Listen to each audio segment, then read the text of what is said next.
Today's presentation, I'd like to welcome Susan Parson. Hello, Susan. Hello. Good to be back at Oshkosh. Yeah, for sure. Susan is with the FAA, and what do you do there, Susan? My principal job is other duties as required. I bet a lot of people here have jobs like that. My favorite is that I am the editor of the FAA Safety Briefing magazine, so I get paid to think about and write about my favorite subject. What could be better? Yeah, and Susan and I do FAA Safety Briefing live every other month. So maybe some of you have seen those broadcasts, but we do them live. It's really a broadcast to discuss the topics that are covered in each magazine of FAA Safety Briefing. It's a little bit like improv theater. It's a lot like improv theater. It's a lot like improv theater, actually. We don't really rehearse or have a script. We just start talking about aviation. And just like that, this presentation is, I should tell you actually, putting more value in evaluations using the collaborative critique technique.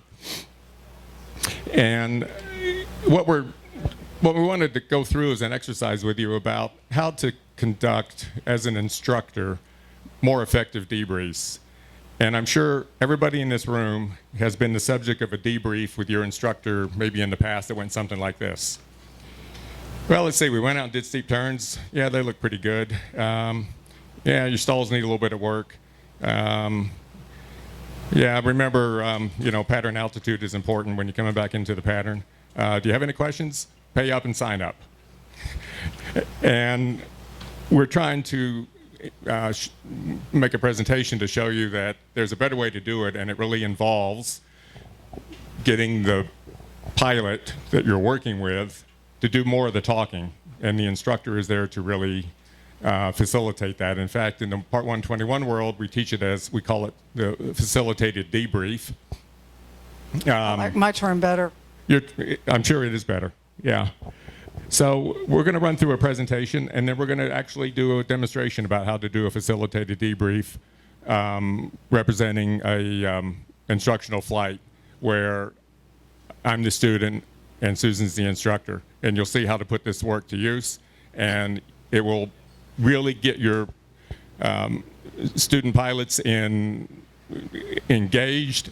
It'll be a more fun debrief and a more knowledgeable debrief rather than just, here's what you did, see ya. And when he talks about improv, he means it when we get to the scenario part, because we don't practice that in advance. We kind of know what we're going to do with it, but it's really, because we don't want to just parrot stuff to you the way that instructors sometimes parrot stuff to us. Well, your stalls need work. So we'll try to make it real. Okay, you're on. Okay, so, I've done a lot of thinking and writing about flight instruction, and it seemed to me that there were really three challenges.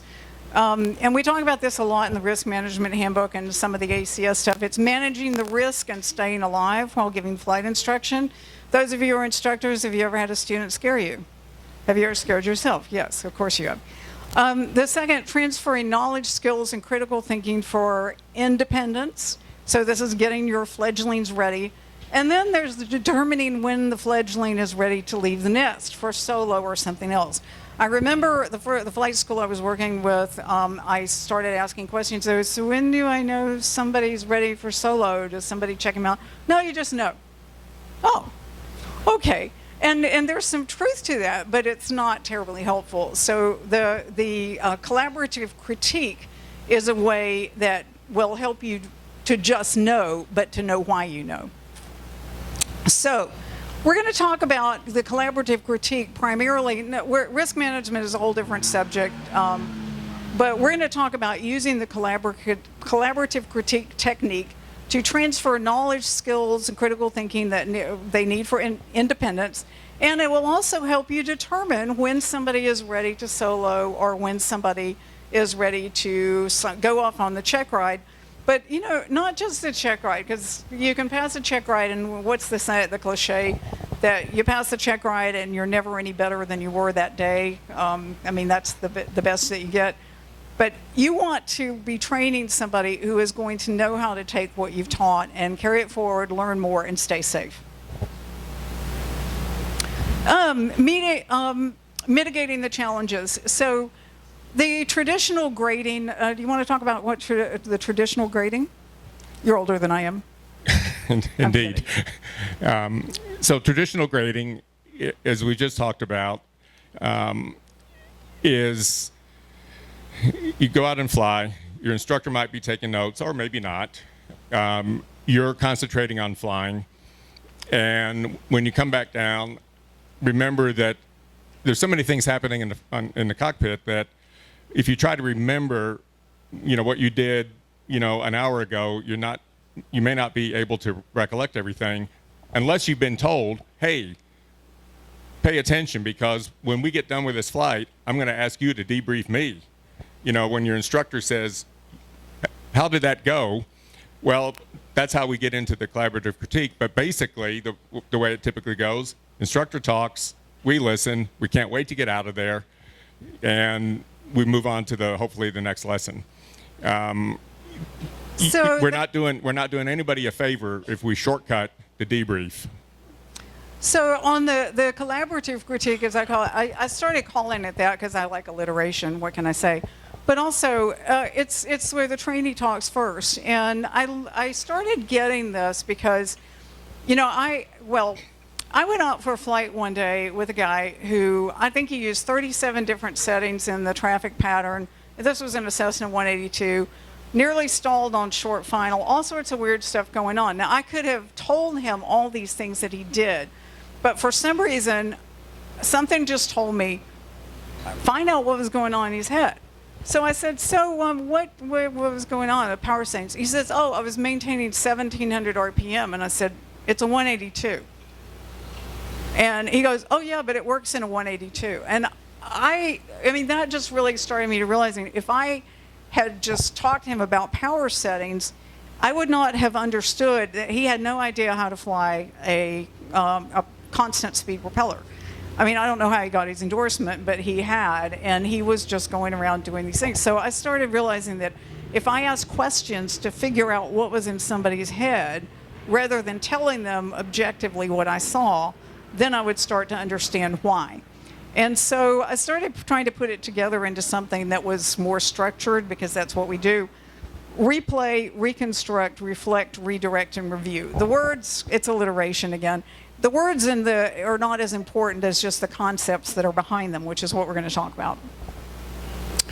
So this can be successfully used for any kind of training, whether it's a new pilot, preparing somebody for the practical test, advanced ratings and certificates, and to new instructors if you're teaching a new instructor. But the checkouts, I mean, that's another place that you can do it, because I also had somebody one time who did something odd that I didn't understand, and because I asked him about it, he explained to me that he had been taught a certain way, and I understood, okay, we need to broaden your perspectives. But if I didn't ask the question and have him talk to me, I never would have known that.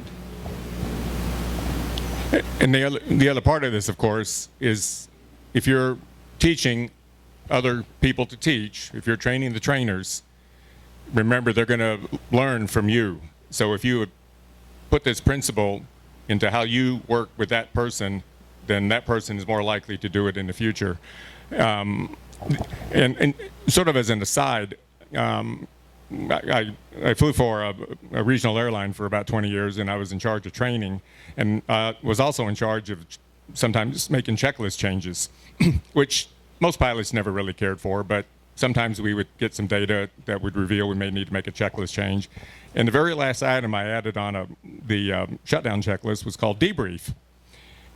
And there was general mutiny, in the pilot group, because, it was just, well, what do you want us to do? And I said, just, there are some times when you want to talk to a crew member Maybe a captain wants to say something to a first officer about something that happened 20 miles ago, but that's not the time to do it because we got to fly. Or a first officer wants to bring up something, and we don't provide an opportunity to do that. So we put debrief on the bottom of the checklist just to give people an opportunity to maybe say, oh, I think I could have maybe controlled my airspeed a little bit better on short final. Okay, you just made a note about what you could improve on for the next time. Some of the debriefs are pretty comical. I remember a couple was, well, do we have any paperwork to fill out? No, debrief's over. Oh, So it got that sort of thing. Brian, being with an airline, I'm sure you're familiar with paperwork. Yeah. Hey, I work for the government. I know. Don't talk to me about paperwork. Oh, right, electronic kind of paperwork. Okay, why it works, and you'll see this information deliberately repeated on other slides, because we all know the thing about flight instruction where you say things several times before people really soak it in. But we also just want to stress that this is about if the trainee talks first and then the instructor listens and corrects, the trainee is going to get the skills and habits for self-awareness, as well as self-assessment and judgment, which is really important. And then you will get insights into that person's judgment and skills and risk management, why they're doing what they're doing, and do they know to do the right thing when circumstances change. One thing about developing skills for self-awareness, my first couple of lessons, as they were for most people, probably a blur. I remember going out there and being baffled that I was trying to hold the airplane straight and level at the same time on a bumpy August day. And then I knew that my instructor took the controls and we went back. And one day, I think it was maybe my second or third lesson, he says, okay, take me back to Leesburg. And I went, oh, I was expected to pay attention and I was expected to know how to get back. And so I started paying a lot more attention after that. So part of this technique is that if the trainee learns from the beginning that you're going to expect them to take the lead on the debriefing, they're going to be paying a lot more attention to what is going on and what it means. And that was something that took me a while to learn. And keep in mind also we're doing this also for our benefit to try to get into their heads to figure things out, and asking questions in this manner, it's a way to assess rather than to assume. Somebody may show up with a fistful of ratings and you make an assumption about their skill sets, and then you get into the airplane and you're surprised. And asking questions is just a great way to do an assessment and to help them learn. So you're learning about them, you're helping them learn about themselves. This was just, you've heard this phrase, the sage on the stage, and Paul did a little bit of that at the first, where the instructor goes through a laundry list, does most of the talking, says any questions, and by the time they get to the any questions after a long flight lesson, especially on, say, a hot summer day, all you want to do is, where's the beer? I want out of here. I'm ready to go. So that it's encouraging and allowing the person you're training to be passive and to just respond to what you say and not offer anything of their own. And then this is a phrase used in education terminology, guide on the side. You involve the trainee and guide them in making, just what we said. You learn what they're thinking and you can correct perceptions and insights that are not accurate. So the 5 steps, just 1, 2, 3, 4, 5, we're going to quickly run through a little description of each step, and then we'll do the scenario. Okay, replay. This is where you come back and say, so tell me about the flight. Start at the beginning, just replay the tape of your mental recording of what went on in the flight. And by the way, these days you can literally replay. I expect most of you do. You tape the flight or you use some kind of software like Cloud Ahoy. There are various things that you can use to literally replay. And I think that you absolutely should use that, but it's also helpful not to let somebody get into the habit of thinking, well, I can just run the tape, the literal tape. You want to actually have them paying attention to what's going on in real time, and then you can use the tape, the literal tape, to verify or not. But I just like to say, hey, let's go back to the beginning. I want you to tell me about the flight as you saw it happening, and what did you see? What did it look like? What was good? What was not good? The next part, reconstruct. Okay, so now if you've had them replay and they tell you, well, you know, I think I was a little off on this, you say, well, what would you have done differently? This is the woulda, coulda, shoulda phrase. And what went right is actually also as important as what went wrong. You do not want it to be focused on, well, my altitude was off by 10 feet or actually 100 feet or whatever it was. You want to say, well, what was good? What did you do well? Because you're also wanting to validate that their perception of what they did well is good and safe. Not that, oh, I think I did a great job when they slammed it onto the runway. Reflect, this is the, what was the most important thing you learned today? Or what was the easiest or hardest? What made you uncomfortable? What did you feel good about? I mean, this is reflecting on what you're getting in. How would you assess your performance and your decisions? Now, on this one, I expect that most of you have found that when you ask people to assess their own performance, they may be a lot harder on themselves than you are. I mean, I had a guy once I did a flight review for, and I knew I wasn't going to sign off a flight review. He was too rusty. But I didn't, I just said as we were taxiing in, I said, so how do you think it went? And he goes, well, I was really pretty rusty. And I said, yeah, I think it might be helpful to have a couple more sessions. So that actually took some of the burden off me because I was not trying to think about how am I going to tell him this.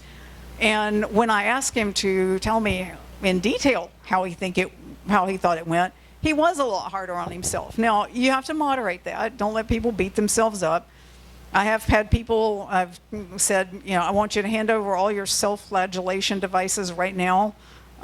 That's not what we're doing, but you want to give them an opportunity to say, what did I do wrong? What did I do well? And how can I do better?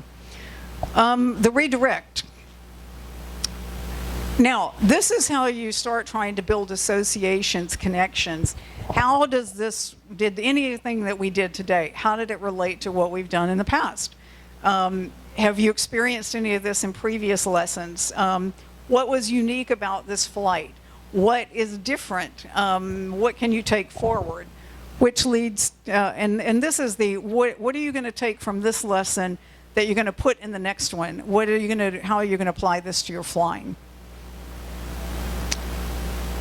And then review, how did you do in connection to the PTS or ACS as they are? This is where you can pull out the book or electronic or otherwise and see, okay, I'm working toward this standard. How close did I get today? Where do I still need to work? But it also ties it back to the standard, and it helps everybody realize that we're not just making this up. I mean, you are expected to be able to perform to this or that standard, and that's what your instructor is looking for. And the importance of standards is to avoid this slide, which is dealing with a disconnect. So you're sitting there, you're asking questions, you're getting feedback from your student, and your student is full of self-praise. I think that went really good. I didn't see any problems. And you're sitting there thinking, he almost killed us. So there's a disconnect here between a person's perception of their performance and your perception. And the only way to bring that together is to make sure that you're doing your job and, you know, have a lesson plan, know the standards, make sure the pilot knows the standards, make sure you know what's in the ACS or the PTS. And then when they say, well, I thought I did really good on that landing, and you could say, well, remember, we were almost out of the touchdown zone and you were a few knots fast and this and that. So you have to bring people back in so that we don't disconnect. As I said, most pilots think they're the best, right? Just ask them, you know, they'll tell you. But it's your job to make sure they understand. Because when the time comes to sign off for a check ride, approved for solo, any other kind of endorsement. If the individual's not ready, you can always go back to the standards and say, well, remember, we talked about this, 2 lessons ago. We're looking for some improvement. Okay, you've improved. Leave the nest, or hey, you still need some more work. And that way, you're just delivering a message about compliance with standards. Anything you want to say about that? I think you said it all. Okay. So we're going to do a little scenario, and here's the way this is going to go. It's actually got some truth to it. It does have some truth to it. So the scenario is I'm a retired airline pilot, flew a regional jet for 20 years, taught on it. I do think I'm the best. And now I want to get back into general aviation. And the airplane that we're going to be flying is a Cessna 182. And it's my first flight, in essentially, well, let's call it years, small aircraft. I've been used to transport category aircraft, the whole procedures, and now I want to get back into general aviation flying because that's where we have more fun. I've heard about Susan as an instructor, that she charges a lot and is worth it. And she's worth it. I aspire to be high maintenance, okay?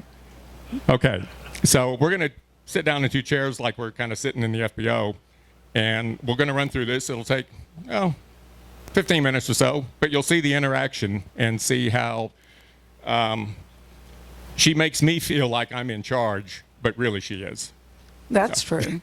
So we just finished a lesson, tied down the airplane, we walked into the FBO, we're sitting down, got a drink of water, and... So Paul, this was your first flight in general aviation back for a while, so I want you to kind of roll back the mental tape to the beginning. We'll get the GoPro out in a minute, and tell me how you think it went. You just kind of replay it for me. Well, I learned some lessons. Some things I thought I knew, but maybe I didn't. And some of my skills, in flight, I think are going to, need a little bit of work. Well, let's just start at the very beginning. I kind of replay the flight for me and tell me what you did and didn't do. Well, I walked out the door and went to the airplane and started the pre-flight. Not that far. Well, there's an important part about the pre-flight because I don't know if you were looking out the window as you were watching me pre-flight, but somebody I hadn't seen who worked at the airport for quite some time came up to say hi, and I got a little bit distracted. And I remember, because I learned this the hard way as an instructor one time, I was doing some Young Eagle rides, and I got distracted by the family and the Young Eagle participants, and I got distracted in the middle of my pre-flight. And it wasn't until I was going down the runway in a 172 that I saw the streamers from the engine plugs coming up over the cowling. So of course I had to abort and explain that we're going to be fine, folks. I just need to remove the cowl plugs from the engine, and then we'll just take off and go. So I kept that lesson in my head. So when I got distracted by my friend that I hadn't seen in a while, we shook hands, and I said, hey, I'll visit with you later, and I started my pre-flight over. That's it. Interruptions always distract. And if you go at least 3 steps back, but if you started over, that was even better. Yeah. So that was a simple thing to do, and it made me think I had learned a lesson from the time before when I tried to take off with the engine plugs in. So we got things fired up. I appreciate you giving me a little bit of time just to kind of look at the panel, get refamiliar. I think I should have maybe spent more time, getting the knobology, straightened out, what's where, especially with some of the avionics, which are kind of new to me. But once we got, fired up and ready to go, I can tell you that I know you saw this because you were in the airplane with me, but the rudder control going down the runway was I felt like I was making horizontal left turns. Why do you think that was? Well, I'm sure through your head? I'm sure I know why it was. It's because in the airplane I was used to flying, I needed more rudder pressure to keep the thing on the center line, and in a 182 I didn't need so much, so I started over controlling. Luckily, we got to rotation speed, which was a good solution to it because we got in the air and that solved the problem. But what I think I would recommend, now that we're talking about this, what I'd recommend is maybe a couple of passes up and down the runway, just understanding how to put the right rudder pressure in and not over control. So that's what you would have done differently, because now you Yep. know that this is what you did and why you did it. Yep. And what you're going to take forward is that you might need to practice a little bit more on that. Well, for sure. But once we got it, once we got in the air, I thought, okay, that was a little bit messy, but okay, we're in the air now. I thought climb out was okay. No real big problems, but I got pretty immediately distracted with all of the stuff in the panel. I know there's a Garmin 750, and I read a little bit about the Garmin 750.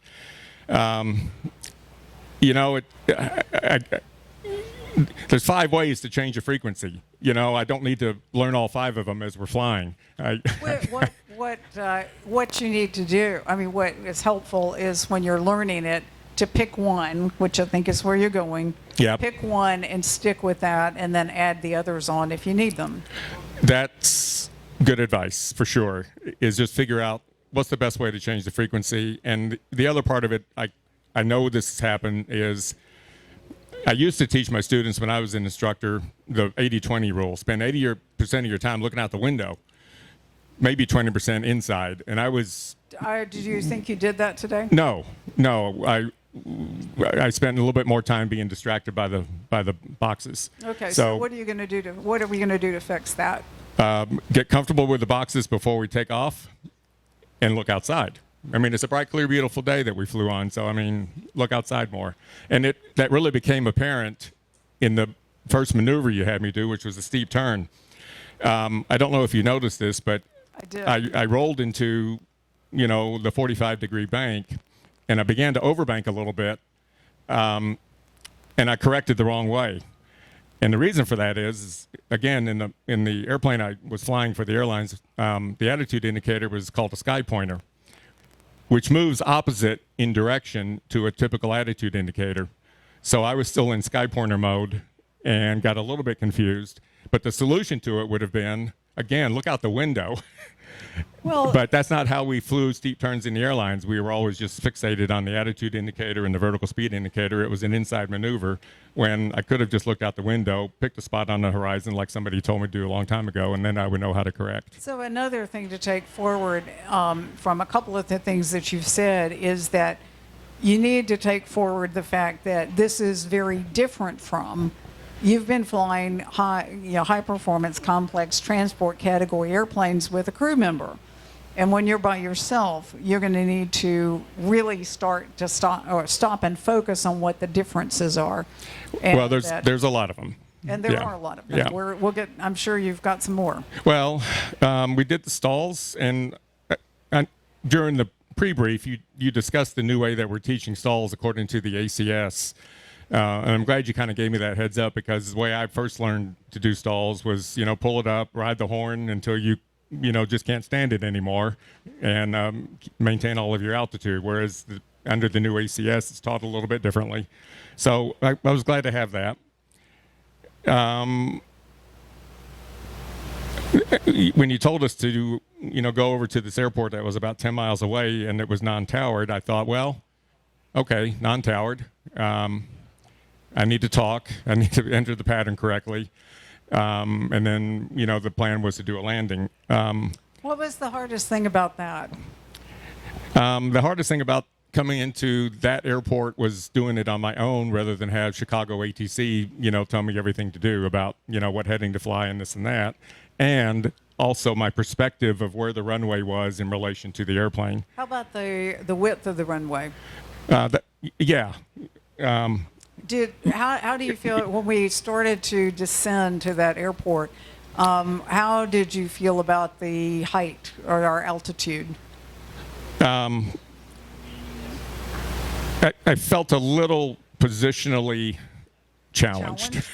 Okay. But the other part of it is, even though I know in my mind what the approach speed is of a 182, and we talked about it in the pre-brief, so I had my speeds in my head, but the perception of how slow I was going relative to how slow I would fly a CRJ 200, which is about 145 knots on final, flying at 70, 75 knots on final, the perception was, this is too slow. I got to speed up.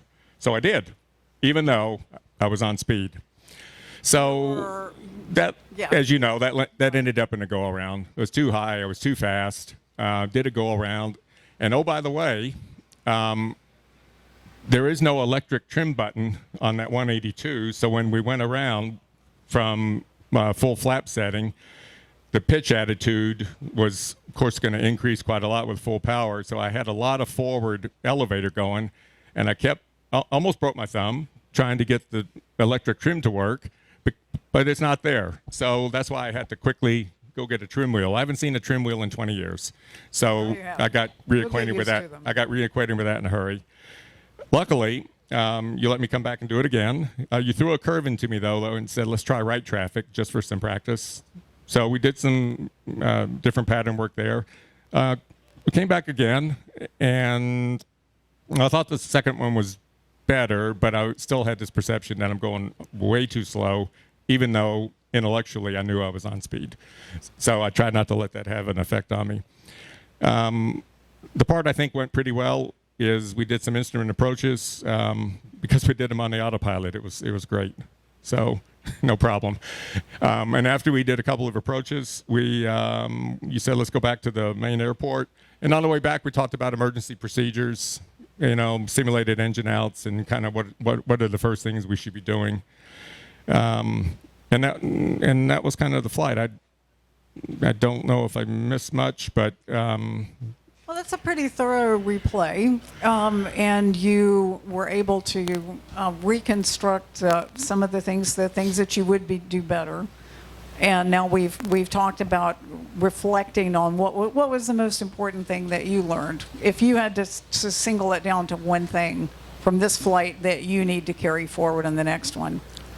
I think what I learned is that I'm going to have a next one, because I don't think I'm completely comfortable with an hour and a half in the airplane saying, okay, everything is great. So we're going to redirect this to continuing this learning in our next flight. We're going to do some more, I think. If you're available, that would be great. I'd like to. Expensive. I know. I know. I'd like to work on the Garmin 750 a little bit more, so I use that as a tool rather than as a distraction.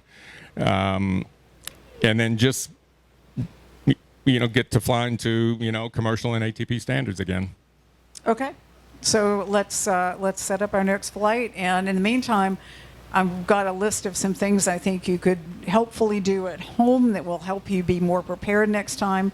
About chair flying, you can do that, but there are some online simulators you can get for the avionics, and if you work with that a little bit, I think you'll get a much better sense next time. So. Yeah, it was fun. It was fun. I learned a lot. And again, I'm still kind of hanging on the idea about, as an instructor, I want to assess rather than assume. But as a pilot, I need to assess myself. You need to assess yourself. Rather than make assumptions that, just because I say I'm the greatest doesn't mean I necessarily am. So. And now you need to get out your checkbook. Yeah, great. So, that's how one should go, or could go.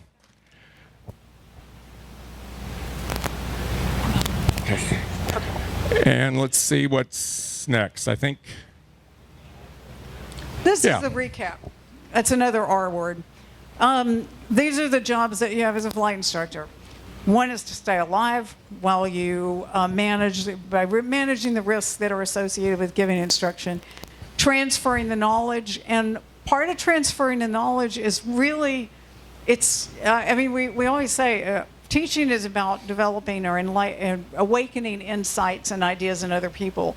And if we just do what we're comfortable doing, standing there talking to somebody about how, well, you did this, you did that, you did the other, rather than getting them to understand and see that for themselves, then we're not actually transferring the knowledge and the critical thinking and the skills that are needed.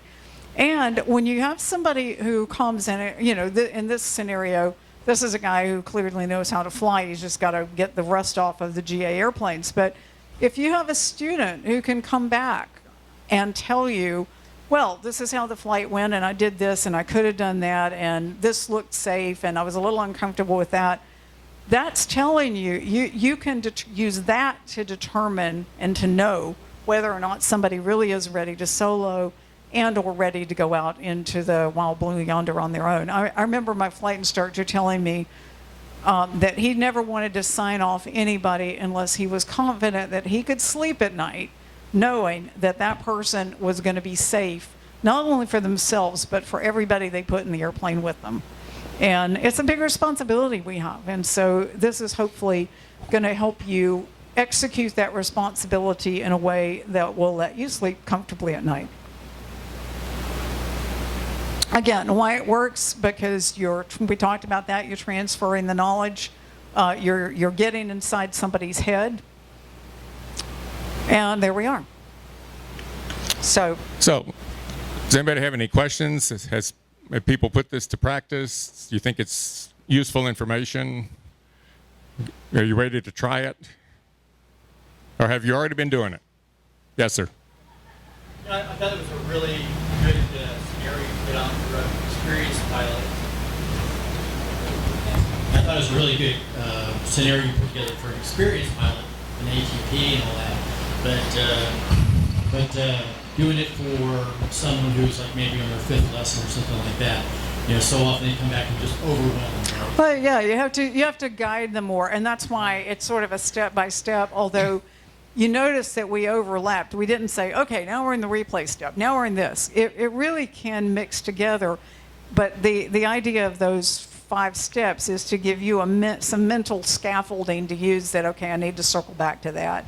And I think the other part of this is you need to set the expectation that this is going to happen. Yeah. You don't surprise your person by saying, "Now replay the flight." That was the most insightful thing I found from this. Set the expectation that we're going to do this. Well, after that lesson, when my instructor said, "Take me home," and I had no idea how to get there, you bet I paid attention from then on. I learned my north. Sounds like he was south, making a east, pass, and west. actually. No, I don't think so. But we had a good time. But he made it very clear early on that he was expecting me to take charge of whatever I could. And that I was not just going to sit there and do, okay, make this turn, make that turn. He was looking to me to take more of the responsibility. And it's hard to do sometimes, especially when somebody's new and totally overwhelmed. And that's the balance. I mean, you always have to walk between how much are you going to do and guide and how much are you going to let them do on their own. Yeah, and I also think the important part is we have to always reference the standards that we're trying to achieve, especially to help our trainers learn what the expectations are, and to realize that this will be a process that is going to take a little bit of time. It helps manage their expectations, helps manage your expectations, and it prevents the disconnect. You should probably knock some off my fee because I forgot to bring out the ACS and ask you about that. Maybe I'll give you a discount. That'd be the first, yeah. Yeah, of course. Either of you had to face the reality that the pilot could no longer fly again? Yes. You had to put that on the table? Yes. In my experience, I ended up with the whole family. The wife wanting to continue flying, the children knowing very well they shouldn't because of a dementia-related issue. How do you do that? Keep good notes. Keep good notes and good records. Always reference the lessons plan. Make notes. And it's sort of the same thing. We have DPs, check airmen, people here. So I was an examiner in the 121 world, and certainly not everybody passed. And I always kind of took the discussion off of the person and put it more onto me by saying something like, I'm just not comfortable signing you off today. Yeah. And, if the end result of that is, I think you need to seriously consider not flying, then you just have to be honest. If it's a matter of, I'm not going to sign you off today, but I know you can do this, we'll bring you back next week and get it done, that's a kind of a different discussion. But in the cases where, in your own mind, this shouldn't be happening, we have to do our job, right? Because it's like Susan said, when you go to bed at night, you got to put your head on a pillow and know you did your job. Because if you have to start talking to the FAA or the NTSB about your decisions, you won't feel so comfortable. railroad tracks instead of the runway on finally, so. Yeah. And repeatedly could not get straight from railroad tracks to the railroad runway, so. Well, Sooner or later, we knew it had to end. Yeah, it's time to stop. sometimes it's obvious, but the harder ones are where it's a gray area. The harder ones are where you know there's a decline. I used to fly with a gentleman, an older man, nice airplane, and it was the only thing he flew, and he was very familiar with it, very comfortable with it. And I flew with him every year. He hired me every single year to do instrument proficiency, and I respect the fact that he cared enough to do that. But in the last time I flew with him, I noticed that there was he'd lost a step. I mean, he was still safe, but he was definitely slower than he was. He wasn't catching the same things that he used to catch. And we talked about that. And I also used the fact that I'd noticed a tremor in his hand. And I said, tell me about that. What's going on? Have you seen the medical? And I think he ended up selling the airplane not too long after that because I didn't see it. I'm not sure if he got his medical back. But I remember thinking, this is tough simply because he met the standard and he was good enough, but I knew that there was a difference. And I was trying to help him understand that there was a difference, and I think he may have grounded himself. Sometimes people do. And sometimes, I mean, I hope to God nobody has to just rip the keys out away from me and say no. So. But Susan's right about the gray areas. I mean, as pilots, we love the black and whites, right? I mean, we live in the black and whites. But the reality is there's a lot of gray areas. And as a examiner, the worst thing I could hear from a recommending instructor was, well, he's done everything correctly once. I think he'll be okay. Ooh. It needs to be consistent, right? We're looking for consistency of performance, right? Not, I think I think he'll be okay. Or, our favorite expression, it'll probably work out. Well, if you're planning a flight using the word probably, it means you definitely need a new plan. Yeah. There's not too many probablys that you can deal with. Oh, we probably have enough fuel to get there. Does that work for you? Not for me. And sometimes it is hard to communicate, this message, but there's a way to do it with respect, of course. And the toughest ones I've done is, and we've all done it.